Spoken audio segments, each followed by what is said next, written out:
এই নদী, কি হলো? তুমি আমার সঙ্গে এরকম করছো কেন? আমার কাছে আসো। আমার একা একা ঘুম আসে না। না, একদমই না। আমি তোমার কাছে যাব না। তোমার কাছে গেলেই তো আমি তোমার সঙ্গে উল্টাপাল্টা কাজ করা শুরু করবে। আর তখন আমার ঘুমের 12টা বেজে যাবে। তোমার কাছে গেলে তুমি আমাকে সারা রাত ঘুমাতে দাও না। আর আমি যদি সারা রাত ঘুমাতে না পারি তাহলে সকালবেলা অফিসে গিয়ে কাজ করব কি করে? আরে প্লিজ বউ আমার, তুমি আমার কাছে আসো। তোমাকে জড়িয়ে না ধরলে আমার ঘুম আসে না। তাহলে আমি কি করব বলো? বিয়ে করেছি তো বউকে জড়িয়ে ধরে ঘুমানোর জন্য। এখন যদি বউকে জড়িয়ে ধরে ঘুমাতে না পারি, তাহলে বিয়ে করে আমার লাভটা হলো কি? দেখো, এসব ফালতু কথা আমার সঙ্গে বলতে আসবে না। আমি লাভ লসের হিসাব করে তোমাকে বিয়ে করিনি। আমার বাবা বলেছিল তোমাকে বিয়ে করতে, তাই আমি তোমাকে বিয়ে করেছি। এখন যদি তুমি এইভাবে আমার সঙ্গে থাকতে পারো তাহলে থাকো, না থাকতে পারলে এখান থেকে চলে যাও। আমি তোমাকে জোর করে বেঁধে রাখবো না। তোমাকে জোর করে বেঁধে রাখার কোনো ইচ্ছে আমার নেই। আশা করি তুমি বুঝতে পেরেছো।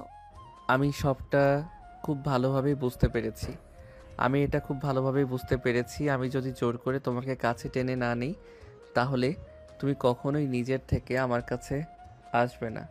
তুমি নিজেকে সবসময় আমার থেকে দূরে দূরে রাখার চেষ্টা করবে। কিন্তু আমি তো তোমাকে ছাড়া থাকতে পারি না। তাই তোমাকে দূরে রাখা আমার পক্ষে সম্ভব নয়। নিজের বুকের সঙ্গে মিশিয়ে নিল। আর তখনই নদী নিজেকে ছাড়ানোর জন্য ছটফট করতে লাগলো, কিন্তু সে কোনোভাবেই রাকিবের সঙ্গে পেরে উঠল না। রাকিব তাকে নিজের বুকের সঙ্গে জড়িয়ে নিয়ে তার ঠোঁট দুটো নিজের দখলে নিয়ে নিল আর তার দুই হাত দিয়ে নদীকে নিজের সঙ্গে জোর করে চেপে ধরল। বেশ কিছুক্ষণ ঠোঁটে কিস করার পর রাকিব নদীর ঘাড়, গলায় আর সারা শরীরে কিস করতে লাগলো। আর এইদিকে রাকিবের ছোঁয়া পেয়ে নদী অনেকটাই উতলা হয়ে গেল। সে নিজেকে আর কোনোভাবেই কন্ট্রোল করতে পারছিল না। তার নিঃশ্বাস ভারী হয়ে আসছিল। আরে কি করছো তুমি? ছেড়ে দাও আমাকে, ছেড়ে দাও বলছি। আমি নিঃশ্বাস নিতে পারছি না, আমার কষ্ট হচ্ছে। প্লিজ ছেড়ে দাও আমাকে। উফ জান পাখি, প্লিজ এরকম করো না। আমি কি তোমাকে ছেড়ে দেওয়ার জন্য ধরেছি নাকি? আমি তোমাকে ছাড়বো না। আমি তোমার কাছ থেকে আমার ভালোবাসা আদায় করে নেব। আমি খুব ভালোভাবেই বুঝতে পেরেছি তুমি নিজে থেকে আমার কাছে ধরা দেবে না। আমার ভালোবাসা আমাকে তোমার কাছ থেকে আদায় করে নিতে হবে। এই কথা বলে রাকিব নদীকে নিজের আরও কাছে আর তার সারা শরীরে আরও আদর করতে লাগলো। একটা সময় নদী নিজেই নিজেকে রাকিবের কাছে সঁপে দিল। তারপর প্রায় ঘন্টাখানেক চলল তাদের প্রেমময়ী ভালোবাসার আদান প্রদান পর্ব। ঘন্টা খানেক পর রাকিব নদীর উপর থেকে নেমে পড়ল আর তাকে জড়িয়ে ধরে ঘুমিয়ে পড়ল। পরের দিন সকালবেলা ঘুম থেকে উঠেই দুজনে অফিসে যাওয়ার জন্য তৈরি হয়ে নিল। সকালে নাস্তা করে তারপর দুজনে বাসা থেকে বের হয়ে অফিসের উদ্দেশ্যে এসেই নদী নিজের কেবিনে চলে গেল। আর এইদিকে রাকিব নিজের কেবিনে আসা মাত্রই অফিসের পিয়ন এসে বলল, স্যার, আপনাকে নদী ম্যাডাম এক্ষুনি ওনার কেবিনে ডাকলেন। আরে এসব তুমি কি বলছো? এই তো সবেমাত্র তোমার ম্যাডাম আর আমি একসঙ্গে আসলাম। তাহলে এক্ষুনি কেন তোমার ম্যাডাম আমাকে নিজেই কেবিনে ডাকছেন? তার ওসব ব্যাপারে তো আমি কোনো কিছুই বলতে পারবো না, কারণ ম্যাডাম আমাকে ওসব ব্যাপারে কোনো কিছুই বলেননি। উনি শুধু বলেন আমি যেন আপনাকে বলে দিই আপনি ওনার কেবিনে গিয়ে ওনার সঙ্গে দেখা করেন। তাই আমি আপনাকে বলতে এলাম, আপনি কিন্তু তাড়াতাড়ি চলে যাবেন। তা না হলে তো জানুনি, ম্যাডাম আমাকে বকাবকি করবে, যে বলবে আমি আপনাকে কিছুই বলিনি। আচ্ছা ঠিক আছে, কোনো সমস্যা নেই, তুমি চলে যাও। আমি ম্যাডামের সঙ্গে দেখা করে নেব। আর হ্যাঁ, আমার জন্য 1 কাপ গরম কফি বানিয়ে দিও তো। আমার মাথাটা একটু ব্যথা করছে, কফি খেতে হবে।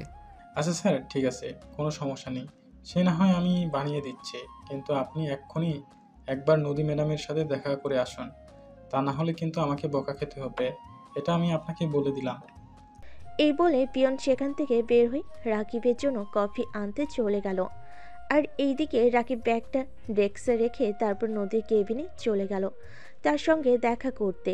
নদী তখন নিজের চেয়ারে বসেছিল। রাকিবকে দেখে এসে বলতে লাগলো, কি ব্যাপার মিস্টার রাকিব? অফিসে বসের কেবিনে আসতে হলে তাকে সালাম দিতে হয়, তার সঙ্গে কৌশল বিনিময় করতে হয়। কিন্তু আপনি তো দেখছি ইদানিং সবকিছুই ভুলে যাচ্ছেন। খুবই বেয়াদবি করছেন। আরে নদী, তুমি আমার বিয়ে করা বউ। তোমার কেবিনে আসতে হলে আমাকে অনুমতি নিতে হবে কেন? মিস্টার রাকিব, আপনি হয়তো ভুলে যাচ্ছেন এটা আমার অফিস। এই অফিসের একমাত্র মালিক আমি, আর আপনি আমাদের অফিসের বেতনভুক্ত কর্মচারী। আরে নদী, তোমার কি মাথা খারাপ হয়ে গেছে নাকি? স্বামীর সঙ্গে কেউ এরকম আচরণ করে? স্বামীকে কেউ নাম ধরে ডাকে? যাই হোক, নাম ধরে ডাকলে সেটা না হয় ভালো কথা, কিন্তু তাই বলে তুমি আমার সঙ্গে এরকম আচরণ করবে নাকি? মিস্টার রাকিব, আপনাকে আমি আরও একবার মনে করিয়ে দিচ্ছি, এটা আপনার বাসা নয়, এটা আমার অফিস। এখানে আমার কথা মতোই সব কিছু হবে। আর আপনি আমাকে ম্যাডাম বলে ডাকবেন, সেটা আমি আপনাকে এরপর আর কোনো দিন বলে দিতে চাই না, যেন এই কথাটা আপনার মাথায় থাকে অলওয়েজ। আর আপনি যদি আমার কথা মতো না চলতে পারেন, তাহলে আপনি একটা কথা মনে রাখবেন, এই চাকরিটা আপনি হারাবেন, কারণ আমার অফিসে কোনো বেয়াদবের ঠাঁই নেই। আমার অফিসে কাজ করতে হলে আদব কায়দার সহিত চলতে হবে। রাকিব তখন আর নদীর কথায় কোনো উত্তর করল না, চুপচাপ দাঁড়িয়ে রইল বেশ কিছুক্ষণ। নদী নিজের টেবিলে বেশ কিছু ফাইল রাখলো আর ওগুলো রাকিবের দিকে এগিয়ে দিয়ে বলল, মিস্টার রাকিব, এখানে বেশ কিছু ফাইল আছে। আপনি তো জানেন আমাদের কোম্পানি সুইজারল্যান্ডের কোম্পানির সঙ্গে যে এগ্রিমেন্ট করেছিল তার শিপমেন্ট আগামীকাল আসবে। আপনি এখানে যে ফাইলগুলো দেখতে পাচ্ছেন ওগুলো সেই প্রজেক্টের ফাইল। আপনি এই ফাইলগুলো নিয়ে যান আর আমাকে আজ দিনের মধ্যেই এগুলো কমপ্লিট করে দিয়েন। আমি বুঝতে পারছি না, তোমার মাথায় ভূত উঠেছে নাকি? তুমি কী সব কথা বলছো? এতগুলো ফাইল একদিনে কিভাবে করব? তাছাড়া গতকাল অফিসে সেরকম কোনো কাজ ছিল না। তুমি এই ফাইলগুলো আমার কাছে দিয়ে রাখলে আমি এগুলোর কাজ অনেকটা এগিয়ে রাখতে পারতাম। Shut up and it's your last warning. আপনি আমাকে অফিসে এসে কখনোই তুমি করে কথা বলবেন না। অফিসে আমি আপনার বস, আশা করি বুঝতে পেরেছেন। আর এখানে আমি যা বলবো আপনাকে তাই করতে হবে। আপনি এই ফাইলগুলোর কাজ আজকের মধ্যেই কমপ্লিট করে দেবেন। আমি আর দ্বিতীয় কোনো কথা শুনতে চাই না। রাকিব তখন আর কোনো উপায়ন্তর না পেয়ে নদীর কেবিন থেকে ফাইলগুলো নিয়ে নিজের কেবিনের দিকে আসতে লাগলো আর নদীর 14 গোষ্ঠী উদ্ধার করতে লাগলো। কেন যে এমন একটা মেয়েকে বিয়ে করতে গেল আল্লাহই ভালো জানে। আজ বাবার কথা শুনলে হয়তো একটু ভালো হতো। আজকাল কারোর চোখে ছেলেদেরকে বাবার বেশি বাধ্য হতে নেই, তাহলে কপালে খারাপ আছে। যাই হোক, এরপর রাকিব ফাইলগুলো নিয়ে নিজের কেবিনে চলে আসলো আর ফাইলগুলো কাজ করতে লাগলো। দেখতে দেখতে কখন যে দুপুর গনিয়ে বিকেল হয়ে গেল সেই খেয়াল তার নেই, কারণ সে কাজে খুবই মনোযোগী আর পারদর্শী। সে যখন কোনো কাজ করে তখন যতক্ষণ না কাজ শেষ হয় ততক্ষণ সে তার চারপাশে কিয়ামত হয়ে গেল সেটা লক্ষ্য করে না। এদিকে বিকেল 3টার দিকে রাকিবের অফিস সহকারী তমা এসে তার সঙ্গে দেখা করে। কি ব্যাপার রাকিব, তোমাকে আজ লাঞ্চ পিরিয়ডে লাঞ্চ করতে দেখলাম না। তুমি কি ম্যাডামের সঙ্গে লাঞ্চ করছো নাকি? হুম। আরে না, সেরকম কোনো ব্যাপার না। আমি ম্যাডামের সঙ্গে লাঞ্চ করিনি। তাছাড়া আমি তো বুঝতেই পারিনি কখন লাঞ্চ পিরিয়ড হয়েছে। এখন কয়টা বাজে? মিস্টার রাকিব, আমি বুঝতে পারি না তুমি এরকম কেন। নিজের খাওয়া দাওয়া কোনো কিছু ব্যাপারে তোমার খেয়াল নেই। তুমি যখন কোনো একটা কাজ নিয়ে বসো তখনই ওই কাজটা শেষ না হয়। যতক্ষণ ওই কাজটা শেষ না হয় তুমি আর চারপাশে কিয়ামত হয়ে গেলেও ওটা লক্ষ্য করো না। কেন বলো তো, তুমি এইরকম কেন? আমি কাজ করতে খুব ভালোবাসি। তাছাড়া আমি কাজকে খুব পছন্দ করি। আমি যখন কোনো কাজ করি তখন আমার মনে হয় ওই কাজটাকে মনোযোগ দিয়ে করা উচিত, যেন ওই কাজটায় কোনো সমস্যা না হয় আর কাজটা পারফেক্টলি হয়। তাই আমি কাজ করার সময় চারপাশে কোনো মনোযোগ দেই না। যাই হোক, কোনো সমস্যা নেই। আমার পেটে তেমন ক্ষুধা লাগেনি। পেটে যদি ক্ষুধা লাগতো তাহলে আমি বুঝতে পারতাম আর তখন খাবারটা খেয়ে নিতাম। যাই হোক, আপনি হঠাৎ আমার কেবিনে কেন? লাঞ্চ পিরিয়ডে যখন লাঞ্চ করার জন্য ক্যান্টিনে গেলাম তখন আপনাকে দেখতে পেলাম না, তাই আপনার সঙ্গে একবার দেখা করতে আসলাম। আপনার কাজ আবার ম্যাডাম কোনো কাজে ফাঁসি দিয়েছে কিনা সেটা দেখার জন্য। সেটা আবার বলতে হয় নাকি? আপনাদের ম্যাডাম তো সব সময় শুধু আমার পিছনে পড়েই থাকে। কেন যে এরকম করে সেটাই বুঝতে পারি না। মেয়েটা আমায় ভালোবাসে নাকি অবহেলা করে সেটাই এখনো বুঝে উঠতে পারলাম না। তাহলে একটা কাজ করুন, আপনি আপনার থেকে কিছু ফাইল আমাকে দিয়ে দিন, আমি এগুলো করে দিই। আজকে আমার সেই রকম কোনো কাজ নেই, আমি আপনাকে সাহায্য করতে পারবো, কোনো প্রবলেম হবে না। কিন্তু আপনি তো জানেনই আপনাদের ম্যাডাম কেমন। আমি যদি আমি যদি কিছু কাজ আপনাকে দিয়ে করিয়ে নেই তাহলে হয়তো আমার একটি সুবিধা হবে, কিন্তু সেটা যদি আপনাদের ম্যাডাম জানতে পারে তাহলে তো আমাকে খুবই বকাবকি করবে। আর কারো কথা শুনে আমার একদমই ভালো লাগে না। তাই একটু কষ্ট করে হলেও আমি সবগুলো কাজ ঠিক করে নেব। আপনার আমাকে কোনো সহযোগিতা করতে হবে না। আরে ভাই, আপনি কোনো চিন্তা করবেন না। ম্যাডাম কোনোভাবেই কোনো কিছু জানতে পারবে না। আমি খুব গোপনীয়তার সহিত আপনার কাজটা করে দিয়ে যাব। দেখবেন ম্যাডাম কোনো কিছুই বুঝতে পারবেন না। এই বলে তমা রাকিবের কাছ থেকে বেশ কিছু ফাইল নিয়ে নিজের কেবিনে চলে গেল। আর তারপর সেগুলোর কাজ শেষ করে চুপি চুপি রাকিবের কেবিনে আবার পৌঁছে দিল। তমা যখন ফাইলগুলো রাকিবের কাছে পৌঁছে দিয়ে রাকিবের কেবিন থেকে বের হতে যাবে, তখনই নদী সেখানে চলে আসে। আর নদী তমাকে দেখি চিৎকার করে বলে ওঠে, কি ব্যাপার মিসেস তমা, আপনি এখানে কি করতেছিলেন, কি করতে এসেছিলেন? আপনাকে না বলেছি আপনি যতক্ষণ অফিসে থাকবেন ততক্ষণ নিজের ক্যাবিনে থাকবেন, তাহলে অন্য কারোর সঙ্গে কথা বলবেন না? ম্যাডাম, আমি স্যারের সঙ্গে কথা বলতে আসিনি, ছোট্ট একটা হেল্প করার ছিল তাই আসলাম। আসলে আমি একটা কাজ বুঝতে পারতেছিলাম না, তাই স্যারকে বললাম আর উনি ওটা দেখিয়ে দিলেন। মিসেস তমা, আপনি হয়তো ভুলে গেছেন আমি এই অফিসের বস, আর আপনি আমার সামনে দাঁড়িয়ে কথা বলছেন। আপনি যদি কোনো কাজ বুঝতে না পারেন তাহলে আমি আপনাকে আপনার কাজ বুঝিয়ে দেব, কিন্তু তাই বলে আপনি রাকিবের সাথে কেন আসবেন? দেখুন ম্যাডাম, আপনার অফিসে চাকরি করি বলে যে আপনি আমার সঙ্গে যা তা আচরণ করবেন সেটা কিন্তু একদমই হবে না। আপনার অফিসে আমি এমনি এমনি কাজ করি না। আপনি আমাকে বেতন দেন, তার বিনিময়ে আমি কাজ করি। তাই আপনি আমার সঙ্গে খারাপ আচরণ করার চেষ্টাও করবেন না। আপনি যদি আমার সঙ্গে খারাপ আচরণ করেন তাহলে আমি কিন্তু আপনার অফিসের চাকরি ছেড়ে চলে যেতে দুবার চিন্তা করব না। তার একটাই মাত্র কারণ, নিজের যোগ্যতায় চাকরি করলে দুনিয়াতে চাকরির অভাব নেই। আমি যে কোনো জায়গায় যে কোনো পোস্টে চাকরি পেয়ে যাব।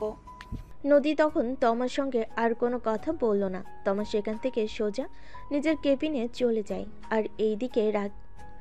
আর এইদিকে নদী রাকিবের কেবিনে প্রবেশ করি। রাকিব তখনও ফাইলে কাজ করছিল। রাকিব নদীকে দেখে উঠে যায় আর সালাম প্রদর্শন করে। আসসালামু আলাইকুম ম্যাডাম, গুড আফটারনুন। ওয়ালাইকুম আসসালাম, গুড আফটারনুন। যাই হোক মিস্টার রাকিব, আপনার কাজ কত দূর এগোলো? আজকে দিনের মধ্যে এই সবগুলো কাজ শেষ করতে পারবেন তো? তা না হলে কিন্তু সারা রাত আপনাকে অফিসের কাজ করতে থাকতে হবে, কারণ রাত 8টার পর আমি অফিস তালা দিয়ে তারপর চাবি নিয়ে চলে যাব। এসব তুমি কি বলছো? তোমার কি আসলেই মাথা খারাপ হয়ে গেছে? আমি এতগুলো ফাইলের কাজ এত তাড়াতাড়ি কি করে শেষ করব? তাছাড়া তুমি যদি আমাকে অফিসে রেখে চলে যাও তাহলে আমি বাসায় ফিরবো কি করে? আমি তো আমার নিজের বিছানা ছাড়া অন্য কোথাও ঘুমাতে পারি না। তাহলে কি আমি সারা রাত না ঘুমিয়ে কাটিয়ে দেব নাকি? সেটা তো আমি বলতে পারবো না, আর আমার বলার কোনো দরকারও নেই। তুমি তাড়াতাড়ি করে নিজের কাজগুলো শেষ করে অফিস থেকে বাসায় চলে যাও। যদি 8টার মধ্যে শেষ করতে না পারো তাহলে আমি যেটা বলেছি সেটাই হবে, তোমাকে এখানেই থাকতে হবে। এই কথা বলে নদী রাকিবের কেবিন থেকে বের হয়ে নিজের কেবিনে চলে যায়। আর নদী চলে যাওয়ার পর রাকিব নিজ গতিতে কাজ করতে থাকে। যত দ্রুত সম্ভব শেষ করা যায়, কিন্তু শেষ পর্যন্ত আর পেরে উঠল না। 3 ভাগের 1 ভাগ ফাইল রয়ে গেল কাজ করার বাকি। থাকবেই বা না কেন, এতগুলো ফাইলের কাজ কি একদিনে করা সম্ভব নাকি? যাই হোক, অফিস ছুটি হওয়ার ঠিক 10 মিনিট আগে নদী রাকিবের কেবিনে আসে। আর ফাইলগুলো এখনো শেষ হয়নি দেখে নদী চিৎকার করে বলে ওঠে, কি ব্যাপার? আমি সেই কখন ফাইলগুলো রেখে গেছি, এখনো ফাইলের কাজগুলো শেষ হয়নি কেন? আপনি কি শুরু করেছেন? আপনার কি আজ অফিস শেষ করে বাড়িতে যাওয়ার কোনো নিয়ত নেই নাকি? আরে না ম্যাডাম, আপনি এরকম কেন বলছেন? আমি অবশ্যই বাসায় যেতে চাই। তাছাড়া আমি তোমার যথাসাধ্য মতো চেষ্টা করেছি এই কাজগুলো শেষ করার জন্য, কিন্তু আমি যদি কাজগুলো শেষ করতে নাই পারি তাহলে আমার কি করার আছে আপনি নিজেই সেটা বলুন। এমন তো নয় যে আমি চেষ্টা করিনি, তাহলে আপনি আমাকে দোষ কেন দিচ্ছেন? দেখুন, আমার মুখে মুখে তর্ক করা আমার একদমই পছন্দ নয়, তাই আমি আপনাকে বলে দিচ্ছি। আর সারা রাত আপনাকে এখানেই থাকতে হবে, আপনি বাসায় ফিরতে পারবেন না। আপনার কাজ শেষ হলে আপনি আমাকে একটা ফোন দেবেন, আমি ড্রাইভারকে পাঠিয়ে দেব, তারপর না হয় বাসায় চলে যাবেন। এরপর রাকিবকে আর কোনো কথা বলার সুযোগ না দিয়ে নদী অফিস থেকে বের হয়ে চলে আসে। আর এইদিকে রাকিব নিজের কেবিনে বসে নিজের মাথার চুল ছিঁড়তে থাকে। আর পারবেই না কেন, নদী তার বিয়ে করাবো, আর সেখানে নদী তার সঙ্গে এরকম খারাপ আচরণ করে অলওয়েজ, এটা সে আর মেনে নিতে পারছে না। বেশ কিছুক্ষণ চুপ করে বসে থাকার পর সে আবার কাজে মন দিল। তার কাজ শেষ করতে করতে রাত 2টার মতো বেজে গেল। আর তখনই সে নদীর ফোনে ফোন দিল, কিন্তু নদীর ফোন সুইচ অফ বলছিল। নদী তো কখনোই ফোন সুইচ অফ করে না, তাহলে কি নদীর কোনো সমস্যা হয়েছে? এই কথা চিন্তা করতে করতে রাকিব তাদের বাড়ির কেয়ারটেকারের কাছে ফোন দিল। আর কেয়ারটেকারের কাছে ফোন দিয়ে জানতে পারল নদী অনেক আগে ঘুমিয়ে পড়েছে। রাকিব খুব ভালোভাবেই এখন বুঝতে পারল নদী ঘুমিয়ে পড়েছে বলেই তার ফোন সুইচ অফ। তাই রাকিব আর এক মুহূর্ত দেরি না করে অফিস থেকে বের হওয়ার জন্য চেষ্টা করতে লাগলো। কিন্তু কি করে অফিস থেকে বের হবে? অফিস থেকে বের হয়েই বা কি করবে? অফিস থেকে তার বাসা অনেকটা দূরে, এখান থেকে হেঁটে হেঁটে যাওয়া একদমই সম্ভব নয়। তাই সে হতাশ মনে নিজের কেবিনে চলে গেল আর নিজের চেয়ারে বসে টেবিলের ওপর মাথা রেখে সেখানেই ঘুমিয়ে পড়ল। পরের দিন সকালবেলা নদীর ডাকে ঘুম ভাঙল। কি ব্যাপার মিস্টার রাকিব? আমি শুনলাম আপনি নাকি কাল রাতে আমাকে ফোন করেছিলেন অনেকবার, কিন্তু ফোন করার কোনো লাভ হয়নি, কারণ আপনি আমার সঙ্গে কথা বলতে পারেননি। আই এম সো সরি, আসলে আমি ঘুমিয়ে পড়েছিলাম। নদী, তুমি আমার সঙ্গে এরকম কেন করছো বলো? তুমি আমার বিয়ে করা বউ, তার স্বামীর সঙ্গে এরকম করে বিশ্বাস করো? আমি এটা জীবনেও কোনোদিন দেখিনি, এই প্রথমবার তোমার কাছে দেখছি। প্লিজ তুমি আমার সঙ্গে এরকম করো না। কেন, আমাকে যখন বিয়ে করতে এসেছিলে তখন তো তোমাকে আমি অনেকবার রিকোয়েস্ট করে বলেছিলাম প্লিজ তুমি আমাকে বিয়েটা করো না, কিন্তু তুমি তো তখন আমার কোনো কথাই শুনলে না। তাহলে এখন কেন তুমি আমার অত্যাচার সহ্য করতে পারছো না? তাহলে তুমি আমাকে ডিভোর্স দিয়ে দাও, তাহলে তুমি আমার কাছ থেকে মুক্তি পাবে। নয়তো সারা জীবন তোমাকে এইভাবেই জ্বলে পুড়ে মরতে হবে। আমি কোনোদিনও তোমাকে শান্তিতে থাকতে দেব না। I am so sorry. তুমি আমার কাছে যেটা চাইছো সেটা কোনোদিনও হবে না। আমি তোমাকে কোনোদিনও মুক্তিও দেব না আর ডিভোর্স দেব না। তোমাকে আমার কাছেই থাকতে হবে। সে তুমি যাই কিছু করো না কেন, কোনো লাভ হবে না তাতে। তুমি আমার বাবার সম্পত্তির লোভে পড়ে আমাকে বিয়ে করেছো, কিন্তু বিশ্বাস করো আমি তোমাকে এই সম্পত্তি থেকে এক কানা করিও খসাতে দেব না। তুমি চাকরি করে আর 5টা সাধারণ স্টাফের মতোই বেতন পাবে। আমি তোমাকে কোনোদিনও এই কোম্পানির মাথায় বসতে দেব না। এই কথাটা তুমি সব সময় মাথায় রেখো। তোমার রাজত্বে রাজা হওয়ার কোনো ইচ্ছে আমার নেই। আমি শুধু তোমার মনের মণিকোঠে একটু জায়গা করতে চাই। তোমাকে প্রথম দেখাতেই আমার ভালো লেগেছিল, কিন্তু তুমি আমার অফিসের বস, তাই তোমাকে কোনোদিনও আমি আমার মনের কথা বলতে পারিনি। কিন্তু তোমার বাবা সত্যি খুব অসাধারণ একজন প্রতিভাবান সম্পন্ন মানুষ। তিনি ঠিকই বুঝতে পেরেছিলেন আমি তোমাকে ভালোবাসি, তাই তো তিনি তোমাকে আমার হাতে তুলে দিলেন। যাই হোক, তুমি আমাকে এখন ভালোবাসো না, তবে তাতে কোনো আপত্তি নেই আমার। আমি আল্লাহর উপর ভরসা রাখি। আমি বিশ্বাস করি কোনো একদিন এমন হবে যে তুমি নিজের থেকে আমাকে ভালোবাসবে। শুধু ভুল হবে, তুমি আমাকে পাগলের মতো ভালোবাসবে। এটা তোমার কল্পনার অতীত, এটা কোনোদিনও বাস্তব হবে না। তাই এসব ফালতু চিন্তা মাথা থেকে ঝেড়ে ফেলে দাও, এটাই তোমার জন্য ভালো হবে। আর একটা কথা তোমাকে বলে রাখি, তুমি যাই কিছু করো না কেন কখনোই আমার পারফেক্ট স্বামী হতে পারবে না। তুমি তো আমার সঙ্গে জোর করে শারীরিক সম্পর্ক করতে পারবে, কিন্তু আমার মন সেটা তো জোর করে দখল করতে পারবে না। আমি আমার বয়ফ্রেন্ড নিলয়ের সঙ্গে কথা বলেছি, সে কিছুদিনের মধ্যেই বাংলাদেশে ফিরে আসবে, আর তারপর আমরা দুজন বিয়ে করে নেব। সেটা তুমি কখনোই করতে পারবে না। বাংলাদেশে একটা ছেলে 2টা বিয়ে করার নিয়ম আছে, কিন্তু একটা মেয়ের একজন স্বামী বর্তমান থাকা অবস্থায় আরেকজন স্বামীকে বিয়ে করার কোনো নিয়ম নেই। পূরণ হবে না। তোমাকে আমার কাছে থাকতে হবে এবং আমার হয়েই থাকতে হবে। এই কথা শুনি নদী তখন আর কোনো কথা না বলে নিজের কেবিনে চলে যায়। এদিকে সাগর তার কেবিনে ওয়াশরুমে চলে যায় আর সেখান থেকে ফ্রেশ হয়ে এসে ক্যান্টিনে গিয়ে কিছু খাবার খেয়ে নেয়। তারপর আবার নিজের কেবিনে আসে আর ফাইলগুলো নিয়ে নদীর কেবিনে চলে যায় আর সবগুলো ফাইল নদীর হাতে বুঝিয়ে দিয়ে নিজের কেবিনে চলে আসে। তখনই তার মা তাকে ফোন দেয়। কি রে বাবা, কেমন আছিস? এই তো আম্মু, আলহামদুলিল্লাহ, আল্লাহর অশেষ রহমতে ভালোই আছি। তুমি কেমন আছো আর দিয়া কেমন আছে? এই তো আল্লাহর রহমতে ভালোই আছি। আসলে বাবা তোকে একটা কথা বলার জন্য ফোন করেছিলাম। দিয়ার তো আগামী পরশুদিন থেকে ভার্সিটির এক্সাম শুরু হতে চলছে, তাই তার কিছু টাকা লাগবে। আচ্ছা আম্মু, ঠিক আছে, কোনো সমস্যা নেই। তুমি দিয়াকে বলো একটি বিকাশ নাম্বার দিতে, আমি টাকা পাঠিয়ে দেব। টাকা আমার কাছে আছে। তোমার শরীরের কি অবস্থা? তোমার হাঁটুর ব্যথা এখন কিছুটা কমেছে কি? আলহামদুলিল্লাহ বাবা, আগে থেকে অনেকটাই কমে গেছে। তোর শরীর কেমন আছে? খাওয়া দাওয়া ঠিক মতো করছিস তো? বৌমা কেমন আছে? এই তো আলহামদুলিল্লাহ, সব কিছুই ঠিকঠাক। আর তোমার বৌমার কথা কি বলবো, সে তো এক কথায় অতুলনীয়, যার কোনো তুলনা হয় না। সত্যি কপাল করে এমন একটা মেয়েকে নিজের জীবনসঙ্গী হিসেবে পেয়েছি। আচ্ছা আম্মু, ঠিক আছে, এখন তাহলে রাখি। রাতে তোমার সঙ্গে কথা বলবো। আসলে অফিসে একটু কাজের চাপ বেশি। আচ্ছা বাবা, ঠিক আছে, কোনো সমস্যা নেই। তুই ফোনটা রেখে দে। নিজের খেয়াল রাখিস আর বৌমারও খেয়াল রাখিস। দুজনেই ঠিক মতো খাওয়া দাওয়া করিস, নিজের যত্ন নিস। এই কথাগুলো বলতে বলতে রাকিবের আম্মু ফোনটা কেটে দিল। আসলে মায়ের মন সবসময় সন্তানের জন্য কাঁদে, কিন্তু নদী কেন এরকম করে সেটাই তো রাকিব বুঝে উঠতে পারে না। কারণ 1 বছরের মতো হয়েছে তাদের বিয়ে, এখনো পর্যন্ত নদী একটা বারের জন্য রাকিবদের বাড়িতে যায়নি। রাকিবকেও তার ফ্যামিলি মেম্বারদের এখানে নিয়ে আসতে নিষেধ করেছে, তাই রাকিব তার মা বাবাকে এখানে নিয়ে আসতে পারছে না। তবে সেই দিনটা বেশি দিন যাবে বলে মনে হয় না, কারণ গতকালই রাকিবের শ্বশুরমশাই রাকিবকে ফোন করেছিল। উনি বলেন উনি 2 দিনের মধ্যে বাংলাদেশ ফিরে আসবেন। আসসালামু আলাইকুম আব্বু, কেমন আছো? আর তুমি বাংলাদেশে ফিরে এসেছো সেটা আমাকে বললে না কেন? আমি তোমাকে এয়ারপোর্টে রিসিভ করতে যেতাম।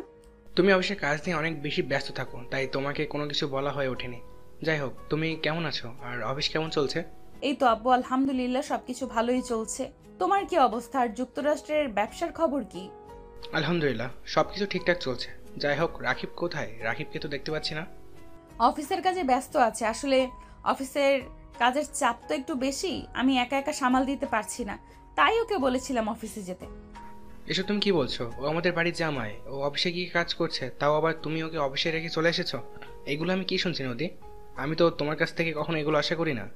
আমি কি করব তুমি বলো না?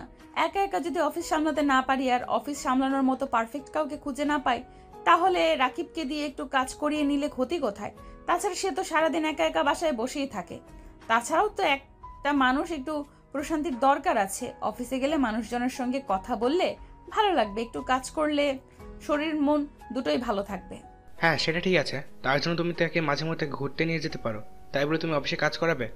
হ্যাঁ, এটা ঠিক আছে। সারাদিন বাসায় বসে বসে থাকলে বোর লাগবে, তার জন্য আমি তোমাকে বলে গিয়েছিলাম তুমি ওকে মাঝে মধ্যে ঘুরতে নিয়ে যাবে, কিন্তু তুমি সেটা না করে তাকে দিয়ে অফিসের কাজ করাচ্ছ। এতে ক্ষতির কি আছে আব্বু? আমি তো সেটাই বুঝতে পারছি না। সে যদি অফিসের কাজ করে, তাহলে আমি ওই পোস্টে যে মানুষটাকে রাখতাম তাকে তো অন্তত মাসে আমার 20 থেকে 25 হাজার টাকা বেতন দিতে হতো। আমি না হয় সেই টাকাটা তাকে দিয়ে দেব। ছি ছি ছি নদী, তুমি এরকম মানসিকতার? এটা আমি ভাবতেই অবাক লাগছে। তুমি আমার মেয়ে, এটা তো আমি ভাবতেই পারছি না। তুমি তোমার নিজের স্বামীকে অফিসের কর্মচারী হিসেবে রাখতে চাইছো? তোমার চিন্তা ভাবনা এত নিচু কেন বলো? আব্বু, এখানে চিন্তা ভাবনার কি হলো? আমি তো সেটাই বুঝতে পারছি না। আমি তো শুধুমাত্র তোমাকে এটাই বললাম যে সাগরকে 20 থেকে 25 হাজার টাকা মাসে দিয়ে দেব, তাহলেই তো হয়। তাছাড়া তুমি তো জানোই ওর ফ্যামিলির আর্থিক অবস্থা ভালো নয়। সে আমাদের বাসায় ফ্রিতে থাকছে, খাচ্ছে। তারপর যদি 20-25 হাজার টাকা প্রতি মাসে তার বাড়িতে পাঠায়, তাহলে তো কোনো ঝামেলাই থাকে না। তার মা আর তার বোন খুব ভালোভাবেই চলে যেতে পারবে। আমার সমস্যাটা সেখানে, কারণ আমি তোমাকে বলেছিলাম তুমি রাকিবকে নিয়ে একবার ওদের বাড়ি যাবে। রাকিবের বোন ভার্সিটিতে পড়াশোনা করে, তার বোন ও তার মাকে আমাদের বাড়িতে নিয়ে আসবে, তারা আমাদের এখানে থাকবে। তাছাড়া আমাদের এই বিশাল বড় বাড়ি, সারাদিন এই বাড়িতে একটাও মানুষ থাকে না। ওরা আমাদের বাড়িতে থাকলে আমাদের খুব ভালো লাগতো, কিন্তু তুমি সেটা না করে উল্টো কাজ করছো। এটা আমি তোমার কাছ থেকে কোনোদিন আশা করিনি। ওরা এসে কেন আমাদের বাড়িতে থাকবে? তাছাড়া গ্রামের মানুষ শহরে এসে থাকতে পারে না, তাই আমি এইসব কথা ওদেরকে বলিনি। তাছাড়া রাকিব যদি জানতে পারে তুমি এই কথা বলেছো, তাহলে কালকে গিয়ে ওর মা আর বোনকে এখানে নিয়ে আসবে। আমি বাড়তি মানুষের ঝামেলা পোহাতে চাই না।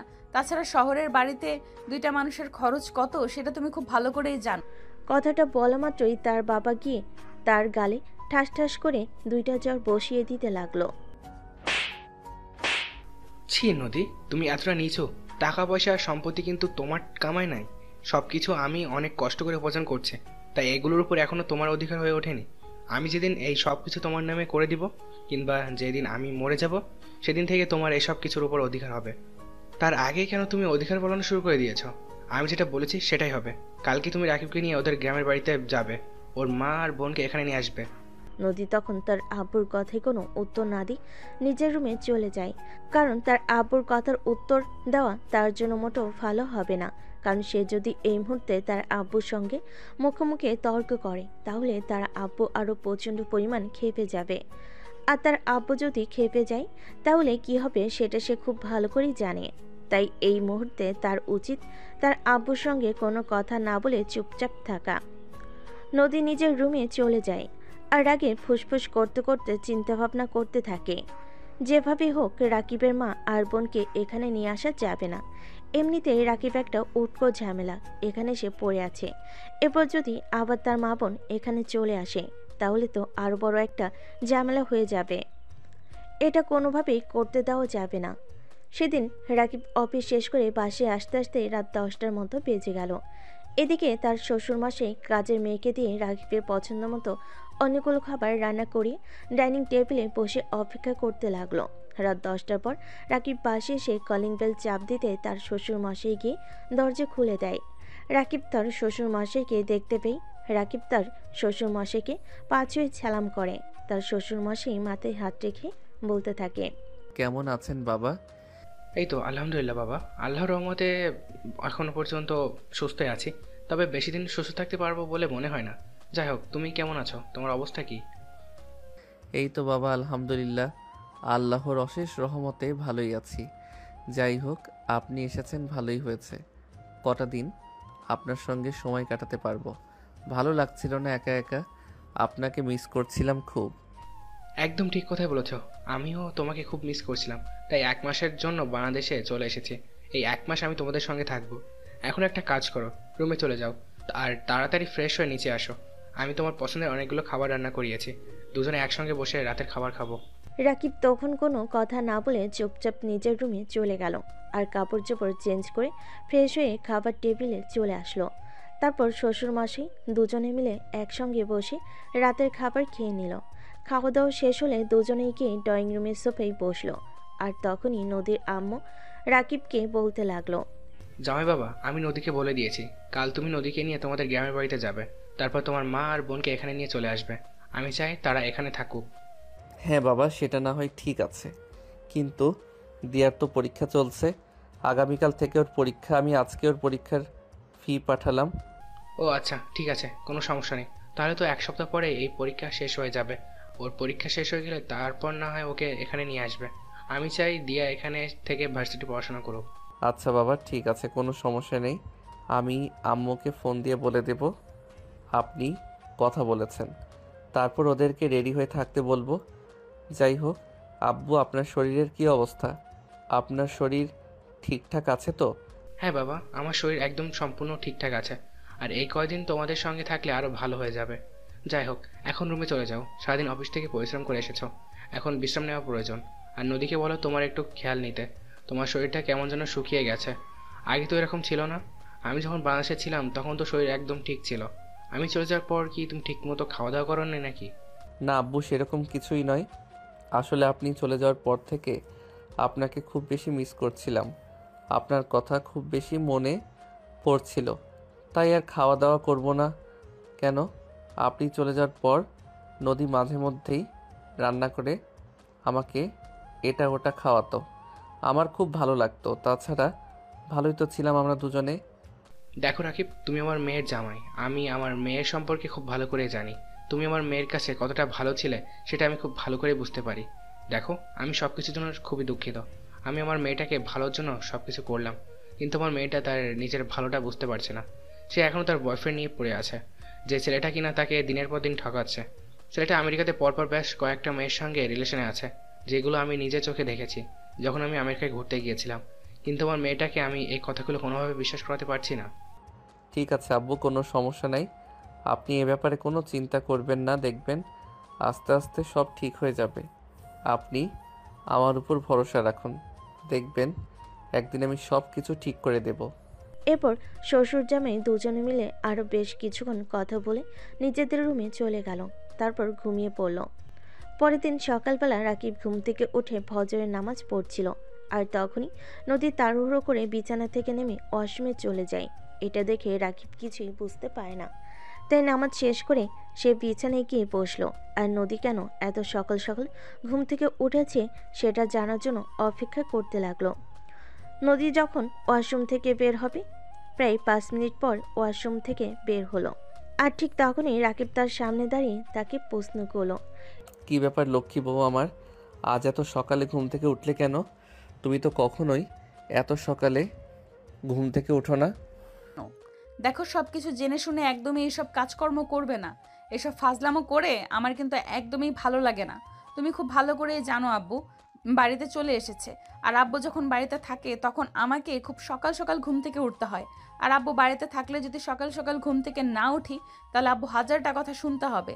তার চাইতে বরং এটাই ভালো যে সকাল সকাল ঘুম থেকে উঠে যাওয়া। ও, আসলে আমার এটা মনেই ছিল না যে শ্বশুর মশাই চলে এসেছে। যাই হোক বউ, আজ যেহেতু তুমি সকাল সকাল রান্নাঘরে যাচ্ছ, তাহলে আমার জন্য 1 কাপ গরম গরম কফি বানিয়ে দিও। অনেক দিন ধরে তোমার হাতের কফি খাওয়া হয় না। তোমার কফি খাওয়ার ইচ্ছে থাকলে নিজে কফি বানিয়ে খাও, বানিয়ে নাও, আমাকে অর্ডার করতে যেও না। এমনিতেই আব্বু বাড়িতে আছে বলে আমি এত সকাল সকাল ঘুম থেকে উঠলাম, আর এখন আমার ঘুম থেকে উঠেই তোমার অর্ডার শুনতে হচ্ছে। আমি পারবো না তোমার জন্য কোনো কিছু বানিয়ে আনতে। তোমার খাওয়ার ইচ্ছে থাকলে তুমি নিজে গিয়ে বানিয়ে খেয়ে নাও, কখনোই আমাকে অর্ডার করবে না। এদিকে ঠিক তখনই নদীর আব্বু ঘুম থেকে উঠে মর্নিং ওয়াকের জন্য নদীর রুমের পাশ দিয়ে যাচ্ছিল। কথাগুলো শুনে একটু থমকে দাঁড়ালো, আর তারপরই নদীর রুমের দরজায় নক করলো। নদী, এক্ষুনি তুমি তোমার রুমের দরজা খোলো, আমি তোমার সঙ্গে সামনাসামনি কিছু কথা বলতে চাই, তাড়াতাড়ি করো। নদী হয়তো মনে মনে ভাবলো যে তার বাবা তার সঙ্গে বিজনেস বিষয়ে কিছু কথাবার্তা বলবে, কিন্তু সেটা আর হয়নি। সো ভিউয়ার্স, কি হয়েছিল চলুন সেটা জানা যাক। নদী দরজা খুলতেই তার বাবা ঠাস ঠাস করে তার গালে 2টা চড় বসিয়ে দিয়ে বলতে লাগলো, তোমার এত বড় সাহস কি করে হলো? তোমার স্বামী তোমার কাছে কিছু একটা খেতে চেয়েছে, কিন্তু তুমি তাকে সেটা খেতে না দিয়ে তাকে উল্টো আরো কয়েকটা কথা শুনিয়ে দিচ্ছ।